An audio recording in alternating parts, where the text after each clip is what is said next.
মৰমৰ ছাত্ৰ ছাত্ৰীসকল, আজি মই দশমমান শ্ৰেণীৰ ছ'চিয়েল ছায়েন্সৰ প্ৰথম খণ্ড অৰ্থাৎ ইতিহাসৰ প্ৰথম পাৰ্টৰ ইম্পৰ্টেণ্ট কুৱেশ্যনৰ এনচাৰ আলোচনা কৰি আছোঁ।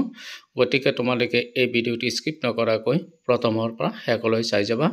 আৰু যিসকলে এতিয়ালৈকে মোৰ ইউটিউব চেনেল ছাবস্ক্ৰাইব কৰা নাই তেখেতসকলে কাষত থকা বেল আইকনটো বজাই ইউটিউব চেনেল ছাবস্ক্ৰাইব কৰিবা আৰু নতুন নতুন ছ'চিয়েল ছায়েন্সৰ ভিডিঅ'সমূহ চাই থাকিবা। আজিৰ প্ৰথম প্ৰশ্নটো হৈছে বংগ বিভাজন কোনগৰাকী ভাইচৰয়ৰ শাসনকালত সংঘটিত হৈছিল? ইয়াৰ এনচাৰটো হ'ব লৰ্ড কাৰ্জনৰ শাসনকালত বংগ বিভাজন সংঘটিত হৈছিল।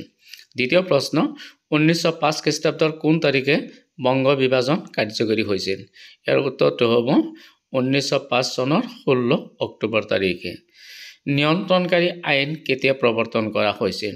ইয়াৰ এনচাৰটো হ'ব 1773 খ্ৰীষ্টাব্দত নিয়ন্ত্ৰণকাৰী আইন প্ৰৱৰ্তন কৰা হৈছিল। বংগ বিভাজনৰ ক্ষেত্ৰত বিশেষভাৱে কাৰ্জনক সহায় কৰা ব্যক্তি দুজনৰ নাম কি?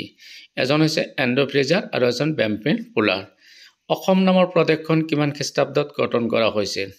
এনচাৰটো হৈছে 1874 খ্ৰীষ্টাব্দৰ 7 ফেব্ৰুৱাৰী তাৰিখে গঠন কৰা হৈছিল।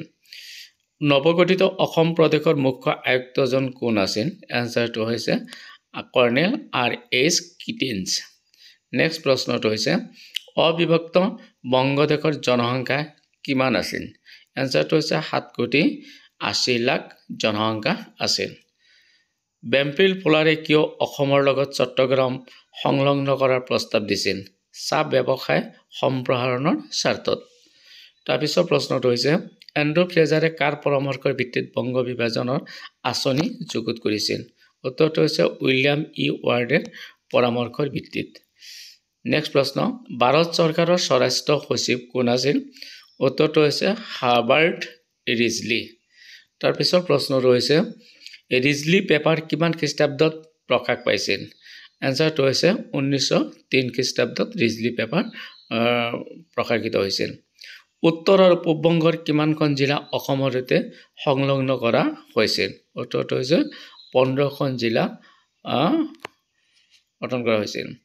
পূৰ্ব বংগ আৰু অসমৰ ৰাজধানী ক'ত আছিল? অৰ্থাৎ এনচাৰটো হৈছে ঢাকা।